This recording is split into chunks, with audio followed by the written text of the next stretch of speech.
Comme l'a souligné M. Ogis, notre région est confrontée au contexte national et à une quasi-absence d'autonomie financière. Elle est aussi confrontée au contexte international. Dans cette DM1, notre région apparaît 2 fois victime de la crise du détroit d'Ormuz. En dépenses, les CAR Rémi subissent directement l'augmentation des prix du carburant, ce qui nous a conduit à relever de près de 800 000 € les crédits de paiement. En recettes, l'estimation du produit de la TICPE Grenelle est réduite de 2 millions d'euros. Celle-ci est en effet dépendante de la consommation de carburant à la pompe, mais non pas en euros, mais en litres. Or, si le prix a beaucoup augmenté, le volume, lui, a fortement diminué.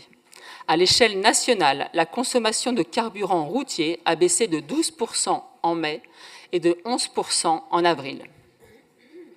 Je voudrais aussi évoquer le contrat de performance 2024-2033 entre l'État et la SNCF Réseau, présenté récemment par le ministre des Transports et mis en consultation depuis le 1er juin. Malgré une hausse de moyens, il est très insuffisant. Notre groupe partage l'avis négatif émis la semaine dernière par la région Nouvelle-Aquitaine, qui, à une large majorité, a considéré que ce contrat, par son manque d'ambition, organise ni plus ni moins que le décrochage ferroviaire de la France, en tout cas la disparition de nombreuses lignes ferroviaires locales. Rappelons que le manque de moyens donnés par l'État à SNCF Réseau au cours des quinquennats d'Emmanuel Macron a obligé la région Centre-Val de Loire à investir bien au-delà de ses compétences pour signer un protocole garantissant la pérennité des lignes de desserte fine, comme Tours-Chinon et Tours-Loche. Alors oui, comme l'a indiqué Philippe Fournier, nous assumons le fait d'avoir mis en place un versement mobilité à un taux de 0,15%.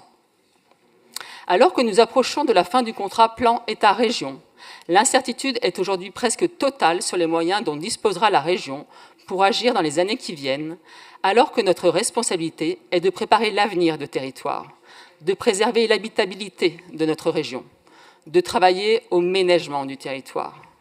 Ce ménagement ne peut pas passer par le projet de l'A154 à 120, dont le préfet d'Eure-et-Loir vient de donner un coup d'accélérateur inconsidéré.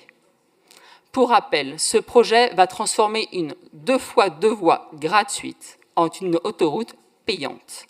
Il va artificialiser 600 hectares de terres agricoles. Il va détruire 100 hectares d'espaces boisés et naturels. Il est temps de lancer l'étude présente dans le CPER sur la réouverture de la ligne Dreux-Chartres, d'écouter les 26 000 signataires, plus nombreux que le nombre de votants de la phase finale du Gentillet, les 220 000 signataires de la pétition non à l'autoroute A154 à 120.